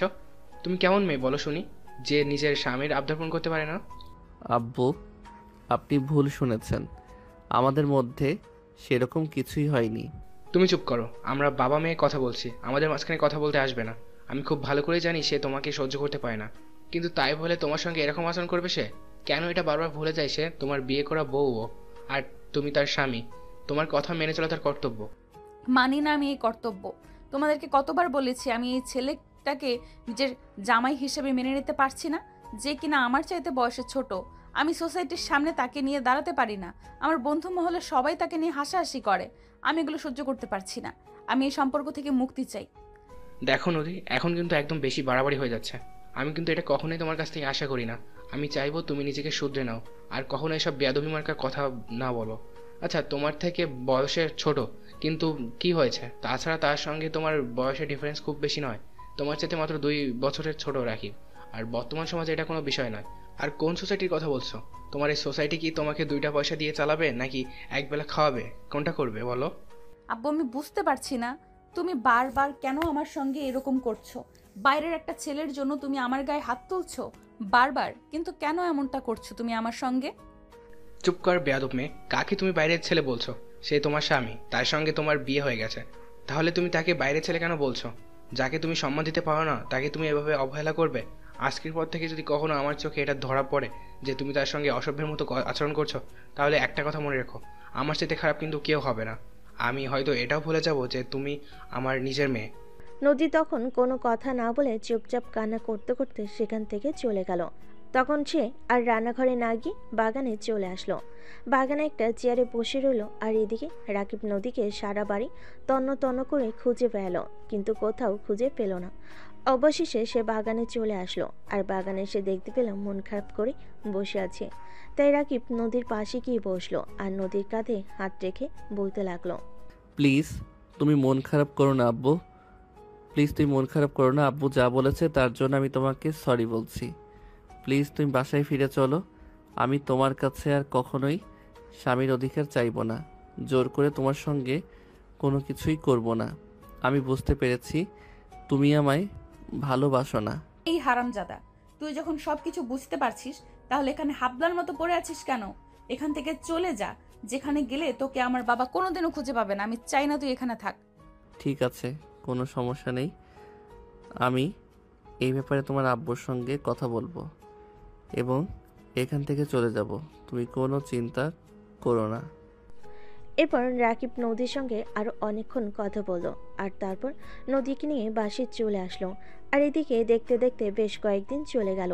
ইতিমধ্যে রাকিবের বোনের পরীক্ষাও শেষ হয়ে গেছে, তাই সেদিন নদীর আপু রাকিবকে নিজের রুমে ডেকে পাঠালেন আর বললেন, রাকিব, দিয়ার পরীক্ষা মনে হয় এতদিনে শেষ হয়ে গেছে, তাই আমি ঠিক করেছি আগামীকালকে তুমি, আমি আর নদী আমরা তিনজনে তোমাদের গ্রামের বাড়িতে যাব। ওখানে 2-3 দিন থাকবো, আর তারপর ওদেরকে নিয়ে এখানে চলে আসব। কারণ আমার অনেক দিন ধরে গ্রামে যেতে খুব ইচ্ছে করছে, কিন্তু আমাদের সেরকম কোনো আত্মীয় স্বজন নেই। তাছাড়া তুমি তো জানোই আমাদের গ্রামের বাড়িতে কেউ থাকে না, তাই তোমাদের গ্রামের বাড়িতে যাবো ভাবছি। কিন্তু আব্বু, আমাদের গ্রামের বাড়িতে তো আপনাদেরকে থাকতে দেওয়ার মতো সেরকম কোনো অবস্থা নেই। তাহলে আপনারা সেখানে গিয়ে থাকবেন কি করে? আপনাদেরকে তো অনেক সমস্যায় পড়তে হবে। কোনো সমস্যা নেই, ওসব ব্যাপারে তুমি চিন্তা করো না। আমাদের প্রয়োজনীয় সব কিছু আমি নিজেই নিয়ে যাব। আর তাছাড়া তুমি তো জানোই আমরা আমাদের গাড়ি করে যাব, তাই জিনিসপত্র নিয়ে কোনো সমস্যা হবে না। আর এসব কথা তুমি তোমার আম্মুকে বলতে যেও না, তাহলে উনি আবার নিজের পয়সা খরচ করতে যাবেন। আমি চাই না আমাদের জন্য তোমার আম্মুর কোনো সমস্যা হোক। আমাদের যা কিছু প্রয়োজন সব আমি আমার নিজের হাতে পয়সা খরচ করব। এসব আপনি কি বলছেন আব্বু? আপনি আমাদের বাড়িতে যাবেন আর সেখানে আপনি আপনার নিজের পকেটের পয়সায় সব কিছু করবেন? এটা তো হতে পারে না। তাছাড়া আমাদের আর্থিক অবস্থার এতটা অবনতি হয়নি এখনও। আমার মাসে যে টাকা বেতন আসে ওটা দিয়ে আমার পরিবার মোটামুটি ভালোই চলে যায়। দেখো, আমি যেটা বলছি সেটাই হবে। তুমি কিন্তু একদম তোমার আম্মুকে বলবে না আমরা সবাই মিলে তোমাদের গ্রামের বাড়িতে যাচ্ছি, তাহলে কিন্তু প্রচণ্ড রেগে যাব। এই কথাটা মনে রেখো। রাকিব তখন আর আর কোনো কথাই বলল না, চুপচাপ শ্বশুর মশাইয়ের কথাই মেনে নিল। এদিকে পরের দিন সকালবেলা নদী, রাকিব আর নদীর আপু তিনজনে মিলে রাকিবদের গ্রামের বাড়ির উদ্দেশ্যে রওনা দিল। বিকেল 3টার মধ্যে তারা সবাই মিলে সেখানে পৌঁছে গেল। তখনই রাকিবের আম্মু বাড়ির আঙ্গিনায় কিছু কাজ করছিল। তাদের বাড়ির সামনে বিশাল বড় একটা গাড়ি দাঁড়াতে দেখে তিনি বেশ অবাক হলেন। তিনি নিজের কাজ ফেলে দাঁড়িয়ে রইলেন, আসলে এখানে কে এসেছে সেটা দেখার জন্য। তখনই তিনি দেখতে পেলেন গাড়ি থেকে রাকিব নামছে, আর রাকিবকে দেখে তিনি দৌড়ে ছুটে চলে আসলেন আর রাকিবকে জড়িয়ে ধরে বলতে লাগলেন, কি ব্যাপার বাবা, কি হয়েছে? এত বড় গাড়িতে করে তুমি, গাড়িতে পুলিশ টুলিশ আসছে নাকি? কথাটা শোনা মাত্রই পিছন থেকে নেমে আসা নদীর আপু রাকিবের আম্মুকে উদ্দেশ্য করে বলতে লাগলো, আরে না বিআইন সাহেব, এসব আপনি কি বলছেন? এখানে পুলিশ টুলিশ আসতে যাবে কেন? আমি আপনার বিআই, আর আমরা আপনাদের বাড়িতে বেড়াতে এসেছি। যাই হোক, দিয়া মামুনি কোথায়? দিয়া মামুনিকে দেখছি না তো। আরে বেহাই সাহেব, আপনারা আসবেন আমাকে বলে আসবেন না কেন? তাহলে আমি আপনাদের জন্য কিছু একটা ব্যবস্থা করে রাখতাম। তাছাড়া এত দূর থেকে এসেছেন, দুপুরের খাওয়াও তো হয়নি। আমি আপনাদের জন্য দুপুরের খাবারের ব্যবস্থা করে রাখতাম। বিআইন সাহেব, এত ব্যস্ত হওয়ার কিছু নেই। আমরা এখানে 2-3 দিন থাকবো। আপনার যা ইচ্ছা হবে তাই আপনি আমাদের রান্না করে খাওয়াতে পারবেন, কোনো সমস্যা নেই। যাই হোক, আপনার কাছে জিজ্ঞেস করছিলাম দিয়া মামুনির ব্যাপারে। দিয়া মামুনি কোথায়? আসলে আমাদের পাশের বাড়িতে একটা বিয়ের অনুষ্ঠান চলছে, দিয়া ওখানেই গিয়েছে, ওর বান্ধবীর বিয়ে, তাই। যাই হোক, আপনারা ভেতরে এসে বসুন, আমি দিয়াকে খবর পাঠাচ্ছি, দিয়া এক্ষুনি চলে আসবে। এ বলে নদীর রাকিব আর নদীর আব্বু সবাই তাদের বাড়ির ভিতরে আসলো। টিনের একটা বাড়ি, তারপর মোটামুটি গোছানো, দেখতে বেশ ভালোই লাগে। গ্রামের বাড়িগুলো যেরকম হয় আর কি, খোলামেলা পরিবেশের বিশাল বড় উঠান যেখানে ধান শুকানো হয়। যাই হোক, কিছুক্ষণের মধ্যেই দিয়া সেখানে চলে আসে আর তার ভাবিকে দেখি দৌড়ে গিয়ে জড়িয়ে ধরে। আসসালামু আলাইকুম ভাবি, কি অবস্থা তোমার? কেমন আছো? হঠাৎ তুমি আমাদের গ্রামের বাড়িতে চলে এলে। ওয়ালাইকুম আসসালাম। এই তো ভালো আছি, তোমার কি অবস্থা? তুমি কেমন আছো? এতক্ষণ তো শুধু ভালো ছিলাম, এখন তোমাদের দেখে আরো বেশি ভালো হয়ে গেছি জানো। পাশের বাড়িতে আমার এক বান্ধবীর বিয়ে হচ্ছে, আজকে গায়ে হলুদ, কাল বর আসবে। তুমি যাবে আমার সাথে বিয়ের অনুষ্ঠানে? আরে না, এসব গ্রামের বিয়েটি আমার একদম ভালো লাগে না। আমি শহরের পরিবেশে বড় হয়েছি। শহরের অনুষ্ঠানগুলো ছাড়া গ্রামের অনুষ্ঠানগুলো আমার একদমই ভালো লাগে না। তাছাড়া গ্রামের আনকালচার সব মানুষ, ওরা কি করে না করে তার কিন্তু কোনো ঠিক ঠিকানা নেই। নদী, এসব তুমি কি বলছো? তুমি গ্রামের কালচারকে অপমান করতে পারো না। তুমি কিন্তু একটা কথা ভুলে যাচ্ছ, তোমার জন্ম কিন্তু গ্রামে হয়েছিল। তারপর আমি ব্যবসার সুবাদে তোমাকে আর তোমার আম্মুকে নিয়ে শহরে গিয়েছিলাম। তাই গ্রামের সংস্কৃতিকে তুমি অপমান করতে পারো না। আমি অপমান কোথায় করলাম? যেটা সত্য সেটাই বললাম। গ্রামের কালচার আমার একদমই ভালো লাগে না, এখানে থাকতেও ভালো লাগে না। আমি শুধু তোমার জন্য এখানে এসেছি, না হলে কোনোদিনও আসতাম না। এসব তুমি কি বলছো বৌমা? এটা তোমার শ্বশুর বাড়ি, এখানে তোমাকে তো থাকতেই হবে।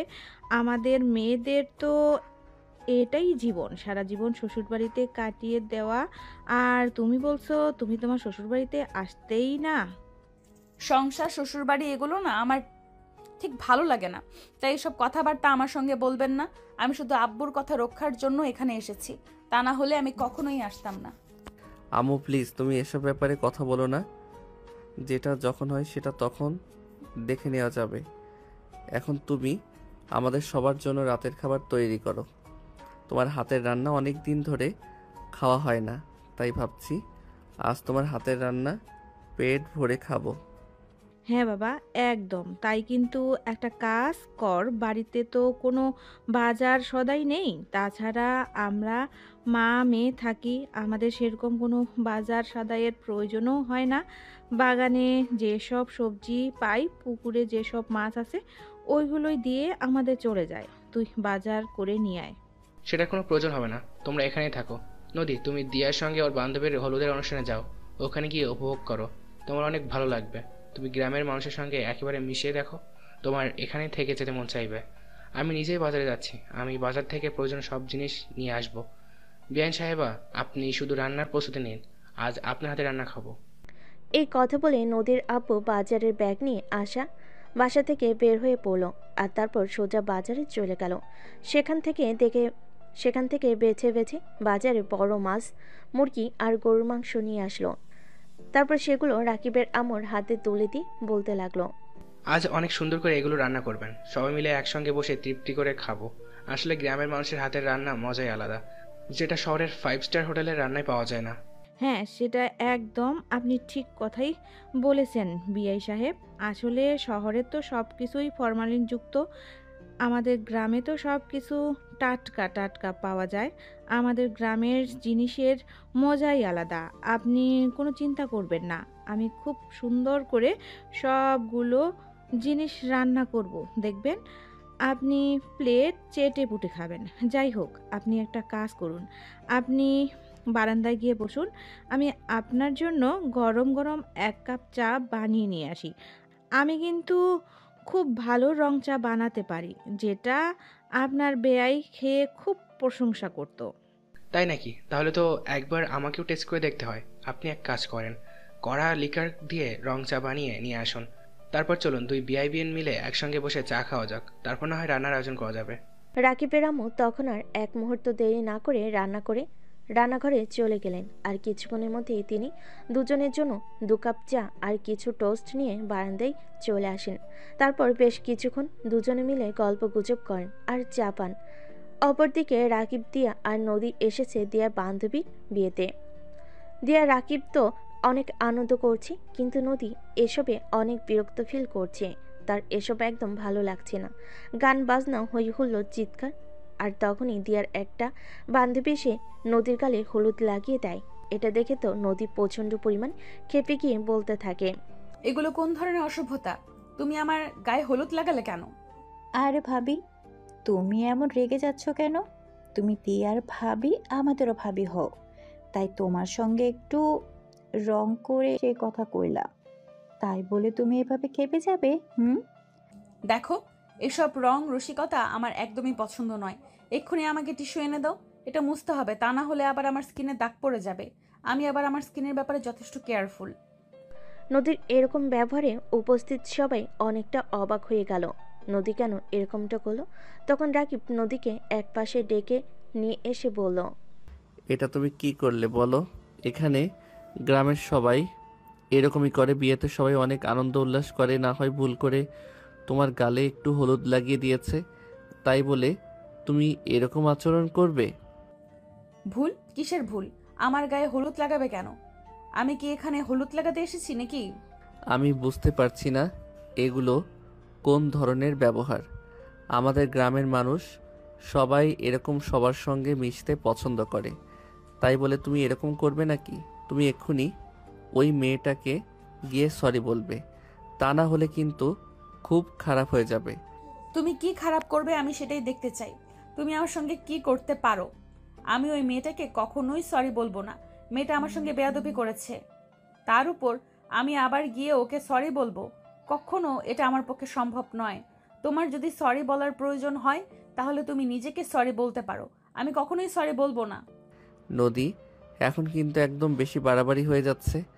আমি কিন্তু তোমার আব্বুর সঙ্গে সব কিছু বলে দেব, তারপর কিন্তু তুমি বুঝতে পারবে তোমার সঙ্গে কি হয়। তাই আমি যেটা বলছি তুমি সেটাই করো। তুমি এক্ষুনি রিমিকে গিয়ে সরি বলবে। সে আমার বোনের বান্ধবী, সে তোমার সঙ্গে একটু মজা করে না হয় হলুদ লাগিয়ে দিয়েছে, তাই বলে তুমি তার সঙ্গে এরকম আচরণ কখনোই করতে পারো না। ও তাই বুঝি? এখন তোমার কাছে আমাকে শিখতে হবে আমি কার সঙ্গে কেমন আচরণ করব? দেখো, আমি তোমাকে স্পষ্ট ভাষায় জানিয়ে দিয়েছি আমি এই মেয়েটাকে সরি বলবো না, মানে বলবো না। এভাবে কথা কাটাকাটি হচ্ছিল তাদের দুজনের মধ্যে। আর তখনই রিমি এসে সেখানে উপস্থিত হয় আর সে রাকিবকে উদ্দেশ্য করে বলতে থাকে, আরে ভাইয়া, কি হচ্ছে এসব? আমি তো সেটাই বুঝতে পারছি না। আমি না হয় ভুল করে ভাবির গায়ে একটু হলুদ লাগিয়ে দিয়েছি। ভাবি সেটা বুঝতে না পেরে হয়তো একটু রেগে গিয়েছে, তাই বলে তুমি ভাবির সঙ্গে এভাবে ঝগড়া করবে নাকি? বাদ দাও তো এসব। তোমরা দুজনেই চলো আমাদের সঙ্গে। কাকিমা তোমাদের কথা শুনে তোমাদের জন্য নাস্তার ব্যবস্থা করেছে। আসো আমার সঙ্গে, নাস্তা করবে। আমি যার বাড়িতে খাবার খেতে পারি না। আমি কোনো খাবার খাবো না রাকিব। তুমি আমাকে এনে তোমাদের বাড়িতে চলো, আমি এখান থেকে চলে যাব। হই হুল্লোড় আর চিৎকার চেঁচামেচি আমার একদম ভালো লাগছে না। আমি এখানে থাকতে পারছি না। চুপ করো। আমি এতদিন তোমার অত্যাচার অনেক সহ্য করেছি। তুমি তোমার অফিসে আমার সঙ্গে যা ইচ্ছে তাই আচরণ করো, সেটা আমি মেনে নেই বলে এখানে তুমি আমার সঙ্গে কোনো রকম বেয়াদবি করতে পারবে না। আর যদি তুমি কোনো রকম বেয়াদবি করো তাহলে তার ফল কিন্তু তোমাকে ভোগ করতে হবে, এটা আমি তোমাকে বলে দিলাম। আর হ্যাঁ, এখানে সবাই আমার ভাই বোন, কারোর সঙ্গে কোনো খারাপ আচরণ করারও চেষ্টা করবে না, তাহলে কিন্তু আমার চাইতে খারাপ কেউ হবে না, এটা তুমি মাথায় রেখো। ও তাই? তার মানে তুমি এটা ভুলে যাচ্ছ যে এখান থেকে কিন্তু 2-3 দিন পর তোমাকে ফেরত যেতে হবে, আর সেই শেষমেশ আমার অফিসে তোমাকে কাজ করতে হবে। তারপর তোমার সঙ্গে আমি কি করব সেটা একবার ভেবে দেখো। দেখো, তোমার যদি এরকমটাই মনে হয়ে থাকে যে শেষমেশ আমাকে তোমার কাছেই যেতে হবে, তাহলে আমি তোমাকে ছোট্ট একটা কথা বলতে চাই। বাংলাদেশে তুমি একমাত্র কোম্পানির মালিক না যে কোম্পানি চালাও।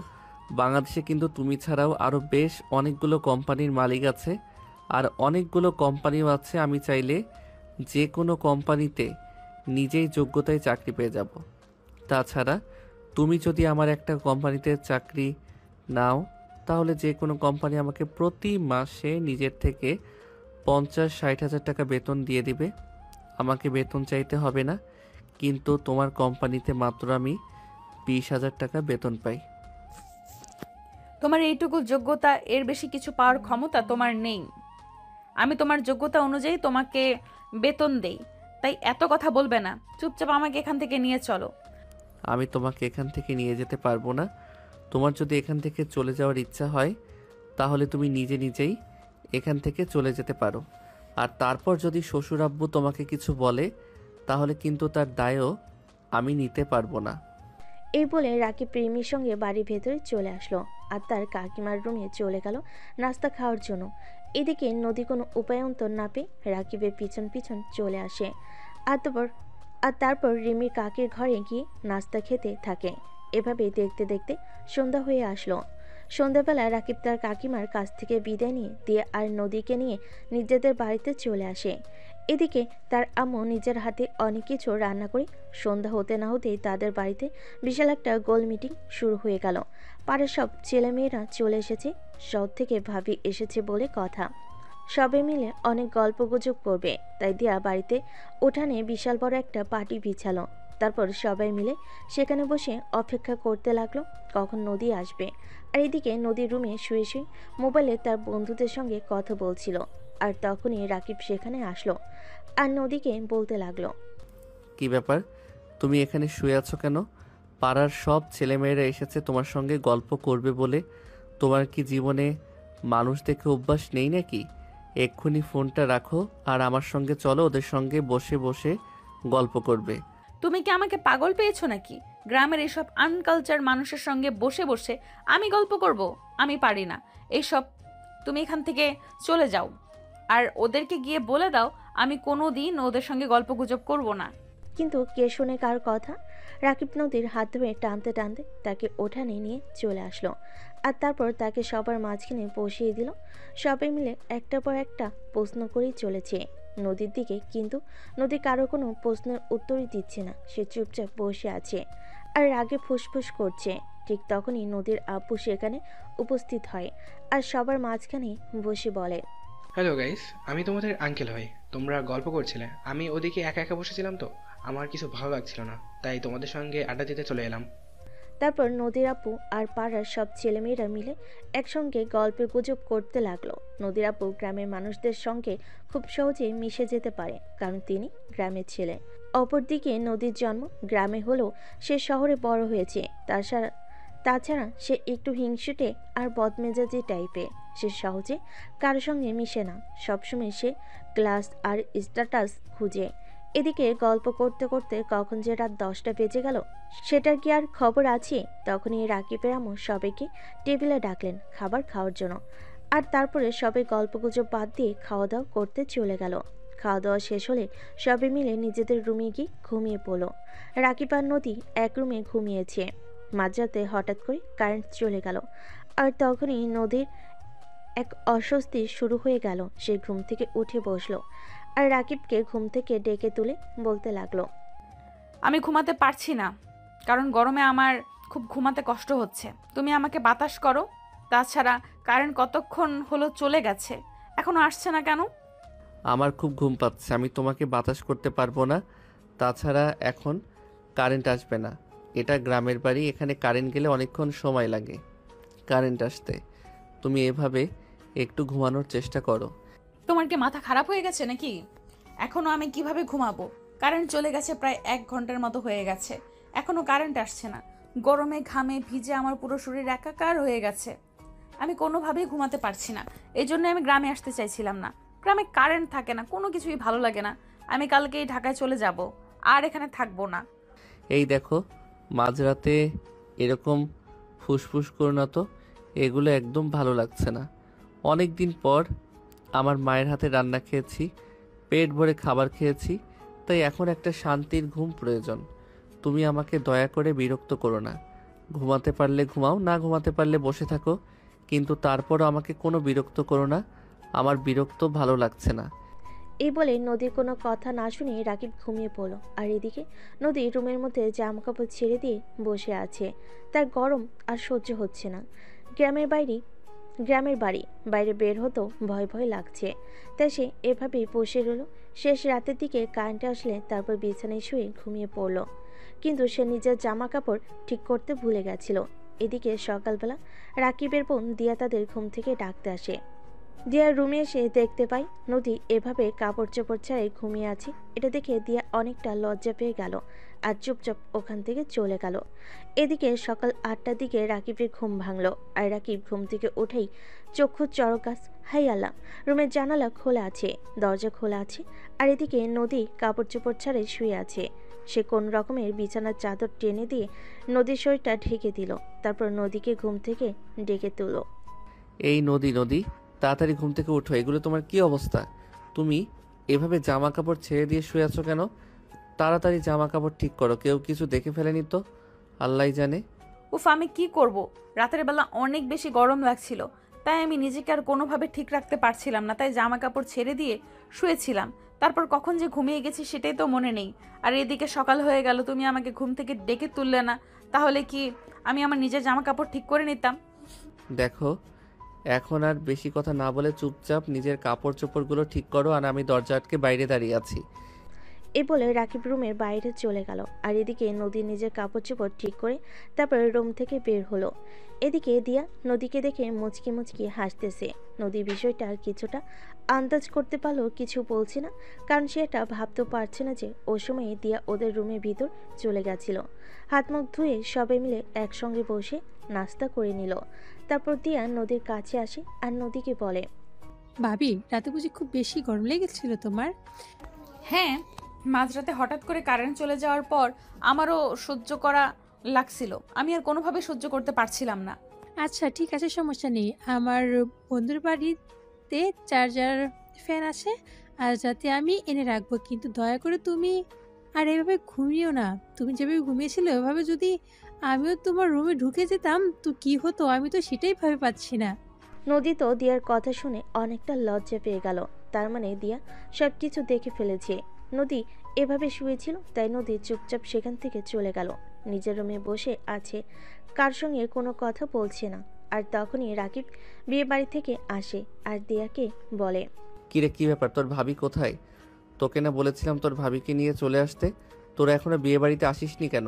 আমি কি করে যাব বলো? ভাবি কে সেই কখন থেকে বলছি রেডি হওয়ার জন্য, কিন্তু ভাবি তো আমার কোনো কথাই শুনছে না। চুপচাপ রুমের দরজা বন্ধ করে বসে আছে। অনেকক্ষণ ডাকাডাকি করেছে, আম্মু ভাবিকে ডাকাডাকি করছে, কিন্তু ভাবি কারো কথাই শুনছে না। চুপচাপ রুমের ভিতরে বসে আছে। তুমি কি দেখো ভাবির সঙ্গে কথা বলো, কি হয়েছে? আচ্ছা ঠিক আছে, কোনো সমস্যা নেই, চিন্তার কোনো কারণ নেই। আমি নদীর সঙ্গে কথা বলছি। তুই তাড়াতাড়ি করে রেডি হয়ে নে, ওদিকে বরযাত্রী মনে হয় এক্ষুনি চলে আসবে। এই বলে রাকিব নিজের রুমে চলে গেল। কিন্তু রুমে দরজা ভিতর থেকে বন্ধ করা ছিল, তাই রাকিব দরজার বাইরে দাঁড়িয়ে এই নদীকে ডাকতে লাগলো। এই বউ, কি হলো? দরজা খোলো। সেই কখন থেকে আমি দাঁড়িয়ে আছি। তুমি রুমের দরজা খুলছো না কেন? তাড়াতাড়ি দরজাটা খোলো, তোমার সঙ্গে কথা আছে। না, আমি দরজা খুলবো না, আর রুম থেকেও বের হব না। আমার মনে হয় তোমার বোন সকালবেলা আমাদের রুমে এসেছিল, আর আমি যেভাবে জামা কাপড় ছাড়া শুয়েছিলাম ওটাও দেখে ফেলেছে। আজব তো, তুমি কাপড় চোপড় ছাড়া শুয়েছিলে, ওটা ওটা আমার বোন দেখে ফেলেছে। তো কি হয়েছে? সেও মেয়ে মানুষ আর তুমিও মেয়ে মানুষ। তাছাড়া সে আমার ছোট বোন, তোমার বোনের মতোই। অন্য কেউ তার কিছু দেখেনি। এখন তাড়াতাড়ি দরজাটা খোলো আর রেডি হয়ে নাও। কিছুক্ষণের মধ্যেই বরযাত্রী চলে আসবে। আমরা সবাই মিলে বিয়ে বাড়িতে যাব। আবার ওই বিয়ে বাড়ি? আমি এসব হাঙ্গামার মধ্যে যাব না। তোমরা চলে যাও, আমাকে এইসব ব্যাপারে কিছু বলো না। কথাটা শুনতেই অপর পাশ থেকে রাকিবের আম্মু নদীকে উদ্দেশ্য করে বলল, লক্ষ্মী বৌমা আমার, এমনটা বললে হবে না। তুমি আমার একমাত্র ছেলের বউ, এই প্রথমবার আমাদের বাড়িতে এসেছো, আর তখনই দিয়ার বান্ধবীর বিয়েটা পড়ে গেল। এখন যদি তুমি ওখানে না যাও তাহলে সবাই আমাদের কথা শোনাবে, বলবে তুমি শহরের মানুষ বলে ওদের বিয়েতে যাওনি, তুমি ধনী বড়লোক বাবার মেয়ে বলে গরিবকে হিংসে করছো।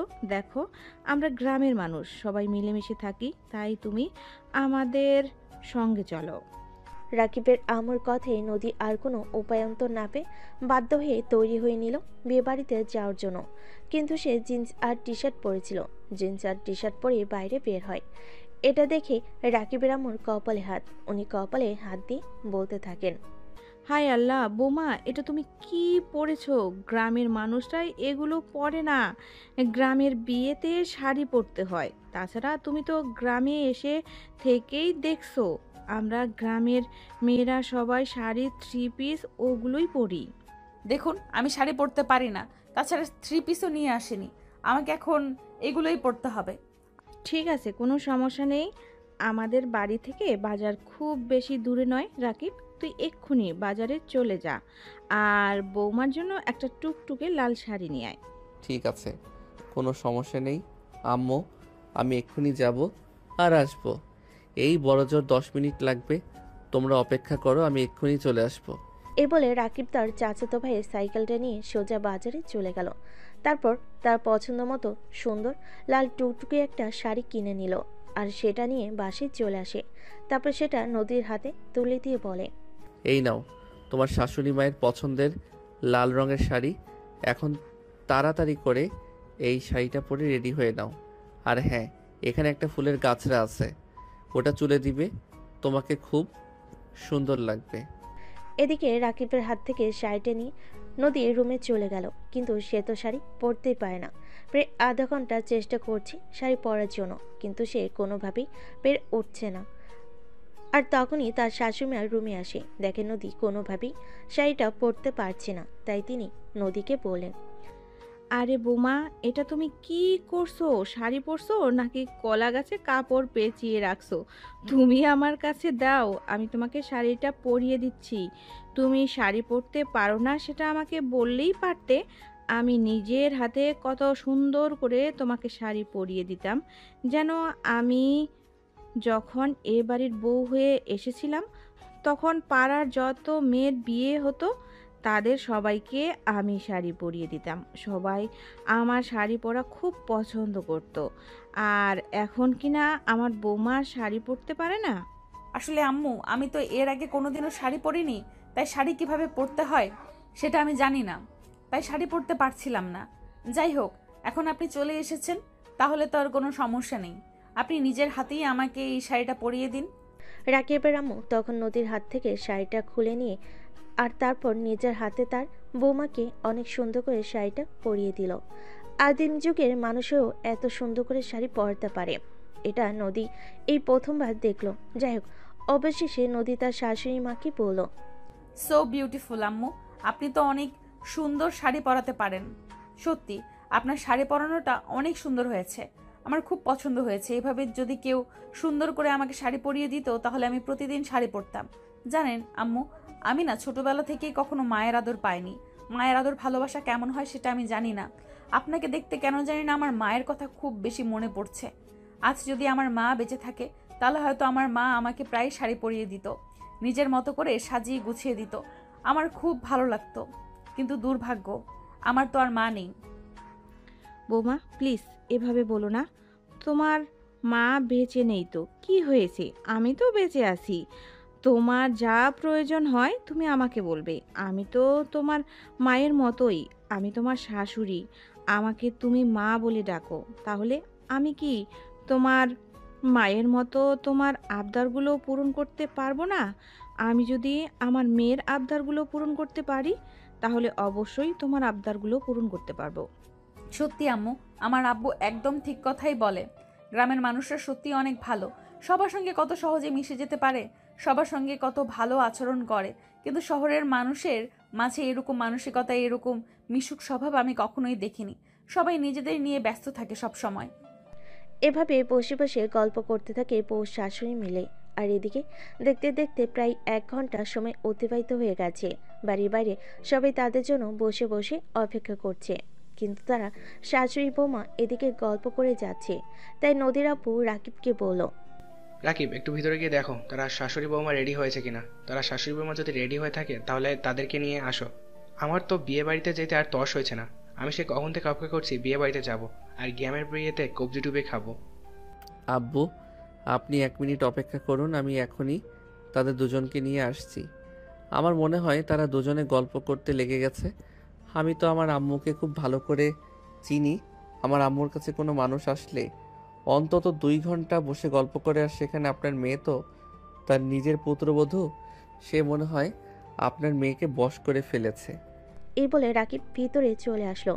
আর রুমে এসে দেখি সত্যি সত্যি তারা দুজনে একসঙ্গে বসে কত গল্প করছে।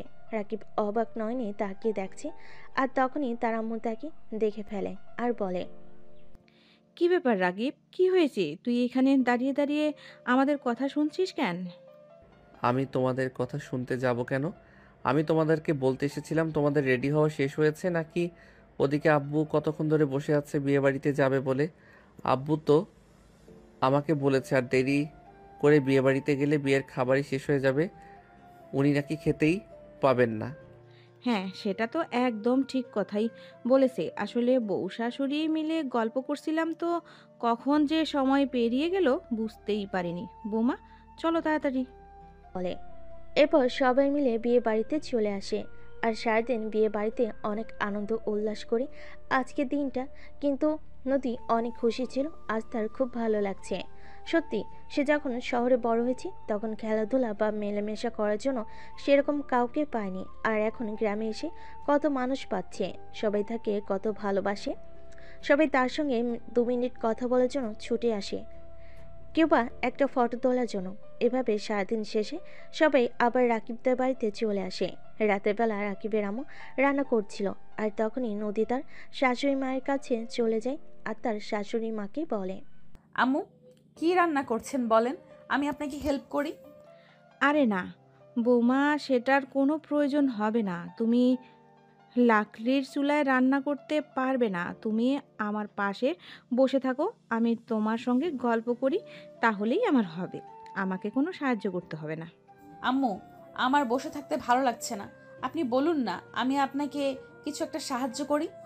তোমাকে বললাম না আমাকে কোনো সাহায্য করতে হবে না। তুমি চুপচাপ এখানে বসে থাকো, তুমি আমার সঙ্গে গল্প করো, তাহলে আমার ভালো লাগবে। আচ্ছা আম্মু, একটা প্রশ্ন করি আপনাকে, আব্বু মারা গিয়েছে কত বছর হলো? আচ্ছা আম্মু, আপনাকে একটা প্রশ্ন করি, আব্বু মারা গিয়েছে কত বছর হলো? দিয়ার বয়স যখন 3 মাস তখন তোমার শ্বশুর আব্বু একটা গাড়ি অ্যাক্সিডেন্টে মারা যান। আর এরপর থেকে আমি নিজের হাতে 2টো সন্তানকে মানুষ করেছি। কি বলেন আম্মু, আমি তো এটা বিশ্বাসই করতে পারতেছি না। গ্রামের মানুষ হয়ে কোনো চাকরি বাকরি না করে আপনি 2 সন্তানকে মানুষ করেছেন, এটা আমি জাস্ট বিশ্বাস হচ্ছে না। জানেন, শহরে থাকি, এত বড় একটা কোম্পানি চালাই, তারপরেও সংসার করতে ভয় লাগে আমার। দেখো মা, ভয় পাওয়ার কিছুই নেই, শুধু আল্লাহর উপর বিশ্বাস আর ভরসা রাখতে হয়। আল্লাহ সকল ফয়সালার মালিক। আল্লাহ চাইলে আমাদেরকে খুব ভালো রাখতে পারেন, আবার আল্লাহ চাইলে আমাদের বিপদ আপদ দিয়ে পরীক্ষা করতে পারেন। আমাদের উচিত সব সময় আল্লাহর উপর ভরসা রাখা।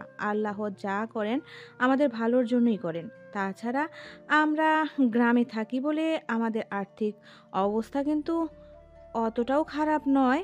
তোমার শ্বশুর মশাই কিন্তু আমাদের জন্য মোটামুটি কিছু টাকা পয়সা আর যথেষ্ট জায়গা জমি রেখে গিয়েছিলেন, যেগুলো দিয়ে আমি 2টা বাচ্চার পড়াশোনা আর খাবার খরচ এতদিন ধরে জুগিয়ে এসেছি। আর এখন তো রাকিব মোটামুটি একটা চাকরি করে, তা দিয়ে মাসাল্লাহ আমাদের চলে যায় খুব ভালোই। এই তো দিয়া এই বছর কলেজ শেষ করলো, এখন ভার্সিটিতে ভর্তি হবে। রাকিব তো বলেছে দিয়াকে ভার্সিটিতে ভর্তি করাবে কলেজে নিয়ে। আমি তো একা একা এখানে থাকতে পারবো না, আমার খুব কষ্ট হবে। কোনো সমস্যা নেই আম্মু, আমি আপনাদেরকে আমার সঙ্গে করে নিয়ে যাব। আপনাকে আমার খুব ভালো লেগেছে। আমি তো ভেবেছিলাম গ্রামের মানুষ মনে হয় অন্যরকম, আমি তাদের সঙ্গে মিশতে পারবো না, কিন্তু এখানে এসে আমি ঠিক অন্যরকম মনে হচ্ছে। সবাই কত মিশুক, সবাই সবার সঙ্গে কত ভালো আচরণ করে। আর তাছাড়া আপনার তো কোনো তুলনাই হয় না। সত্যি আমি আপনাদের না দেখে বুঝতেই পারতাম না গ্রামের মানুষ এতটা ভালো হয়। কিন্তু ভাবি, ভাইয়া তো বলছে তোমাকে নাকি এখানে রেখে আর শহরে নিয়ে যাবে না। আমার কোনো সমস্যা নেই, তোমার ভাইয়া যদি আমার ব্যবসা সামলাতে পারে তাহলে আমি গ্রামে থাকতে পারবো, আমার কোনো সমস্যা হবে না। আম্মু যথেষ্ট ভালো মনের মানুষ, ওনার সঙ্গে থাকতে আমার কোনো সমস্যা নেই। জানো, আমি জন্মের পর আমার মাকে দেখতে পাইনি। মায়ের আদর স্নেহ ভালোবাসা কী জিনিস সেটা আমি বুঝতে পারিনি। যদিও সোনার চামচ মুখে নিয়ে আমার জন্ম হয়েছিল, আমার বাবা আমাকে কখনোই কোনো জিনিসের অভাব বোধ করতে দেয়নি, কিন্তু মায়ের অভাব সে কখনোই পূরণ করতে পারেনি। জানো, আমার বাবা চাইলেই একটা বিয়ে করে নিতে পারতো, কিন্তু আমার বাবা সব সময় আমার চিন্তা করতো। আমার বাবা সব সময় এটা চিন্তা করতো, ঘরে সৎ মা আসলে আমাকে কখনোই নিজের সন্তানের মতো ভালোবাসবে না। সেই চিন্তা করে আমার বাবা আর বিয়ে করেনি। হ্যাঁ, সেটা আমি ভাইয়ের কাছে শুনেছি। ভাবি, আমি তো ভাইয়ের কাছে আরো একটা কথা শুনেছি, তুমি নাকি ভাইয়ের কাছে থাকতে চাও না। হ্যাঁ, তুমি একদম ঠিক শুনেছ। এতদিন তোমার ভাইয়াকে আমার একটুও ভালো লাগতো না।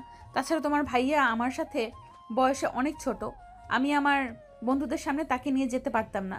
বন্ধুরা আমাকে নিয়ে হাসাহাসি করতো। সোসাইটিতে কারোর সঙ্গে তাকে পরিচয় করে দিতে পারতাম না। আমার বন্ধুরা তাদের হাজবেন্ডকে নিয়ে বিদেশে ট্যুরে যেত, তখন তো আনন্দ উল্লাস করত, ক্লাবে যেত, পার্টি করত, কিন্তু আমি কোনো কিছুই করতে পারতাম না। যখনই তোমার ভাইয়াকে আমি আমার বন্ধুদের সামনে নিয়ে যেতাম তখনই তারা সবাই এটা নিয়ে হাসাহাসি করত, বলতো আমি আমার নিজের চাইতে বয়সে ছোট একটা ছেলেকে বিয়ে করেছি। কেন কেন বিয়ে করলাম? আমি কি সম্পত্তির লোভে পড়েছি নাকি অন্য কিছু? আমি তখন তাদেরকে কোনো উত্তর দিতে পারতাম না, চুপচাপ কান্না করতে করতে সেখান থেকে চলে আসতাম। আর মনে মনে ভাবতাম কেন আমার সঙ্গে এরকমটা হলো, আমার আব্বু কেন জানি শুনে আমাকে এত বড় একটা কষ্ট দিল। এমনিতেই জন্মের পর থেকে মাকে দেখতে পাইনি, এমনিতেই আমার খুব কষ্ট লাগে, তার উপর আবার এরকমটা হলো আমার সঙ্গে।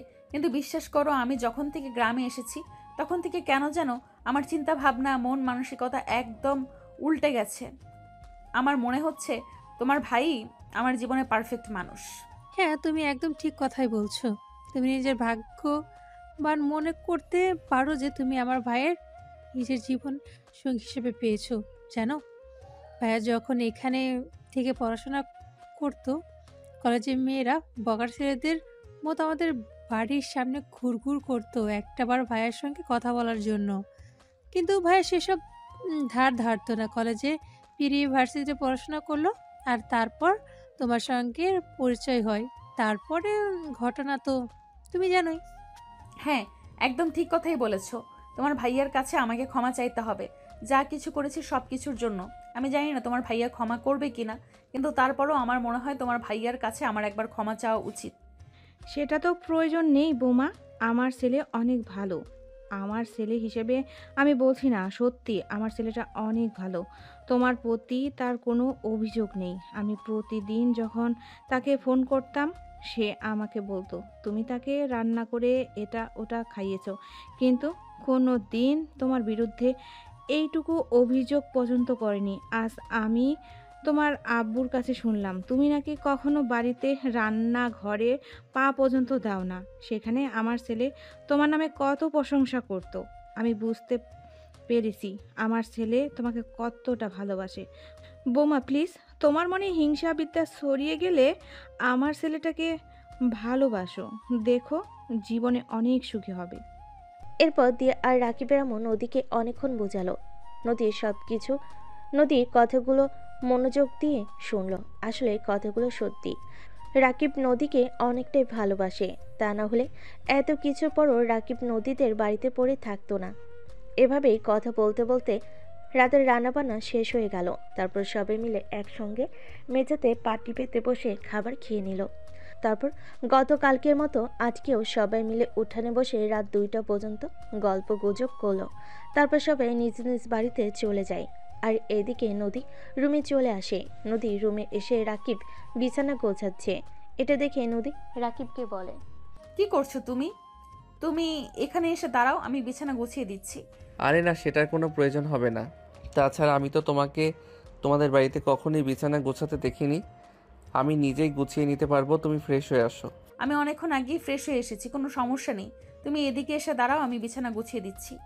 তখনই নদী রাকিবের হাত ধরে বিছানায় এনে বসালো। আর তারপর রাকিবের পাশে বসে বলতে লাগলো, এই নাও তোমার বিছানা তৈরি, এবার ঘুমিয়ে পড়ো। আর হ্যাঁ, সকালবেলা কিন্তু আমাকে ঘুম থেকে ডেকে তুলবে, তারপর দুজনে মিলে হাঁটতে যাব। আচ্ছা, আজ তুমি আমার সঙ্গে এত ভালো আচরণ করছো। তোমাকে তো কখনোই আমার সঙ্গে এত ভালো আচরণ করতে দেখা যায়নি।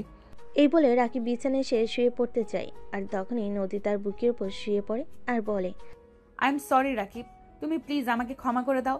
এতদিন যা কিছু করেছি সব কিছুর জন্য আমি খুবই দুঃখিত। প্লিজ তুমি আমার উপর আর অভিমান করে থেকো না। প্লিজ তুমি আমাকে ক্ষমা করে দাও। আরে কি হয়েছে তোমার? তুমি এভাবে কেন বলছো? তুমি আবার আমার সঙ্গে কি করলে? তোমার প্রতি আমার কোনো অভিযোগ নেই। আমি তোমার প্রতি অনেক অন্যায় করেছি, সেগুলোর জন্য আমি তোমার কাছে ক্ষমা চাইছি।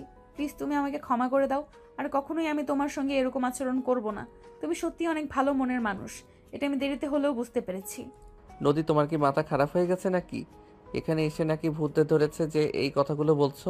দূর যাও, তোমার সঙ্গে ভালো কথা বলতেই নেই। তুমি তো ভালো কথা বুঝবেই না, উল্টো আরো কথা শুনিয়ে দেবে আমাকে। ভূতে ধরতে যাবে কেন? আমি সত্যিই দুঃখিত, প্লিজ তুমি আমাকে ক্ষমা করে দাও। আর বয়ফ্রেন্ডের কথা কখনোই তোমাকে বলবো না। আমি তোমার কাছে সারা জীবন থাকতে চাই। প্লিজ রাকিব, তুমি আমাকে ক্ষমা করে দাও। আর তোমার ভালোবাসায় আমাকে বেঁধে রাখো। আমি তোমাকে ছেড়ে কোথাও যেতে চাই না। আমি কি কখনো তোমাকে বলেছি নাকি যে তুমি আমাকে ছেড়ে চলে যাও? অনেক দূরে চলে যাও, আমি তোমার সঙ্গে থাকতে চাই না। বলেছি কখনো এই কথাগুলো? না, তুমি আমাকে এই কথাগুলো কখনোই বলনি, তাই তো তোমাকে বলছি আমি তোমাকে ছেড়ে কোথাও চলে যেতে চাই না। আমি সারা জীবন তোমার কাছে থেকে যেতে চাই। তোমার ভালোবাসা আমি বুঝতে পেরেছি। সত্যি তুমি আমাকে অনেক বেশি ভালোবাসো। তোমার এই ভালোবাসাটাকে আমি হারাতে চাই না। আমি তো তোমার চাইতে বয়সে ছোট। তুই বন্ধুদের সঙ্গে আমাকে নিয়ে যেতে পারো না? তোমার সোসাইটি, তুমি আমার জন্য মুখ দেখাতে পারো না? তুমি আমার সঙ্গে থাকলে তো তোমার এই অর্পণা ইচ্ছেগুলো কখনোই পূর্ণ হবে না। তাছাড়া তুমি তো আমাকে বলেছো কিছুদিনের মধ্যে তোমার বয়ফ্রেন্ড বাংলাদেশে চলে আসছে।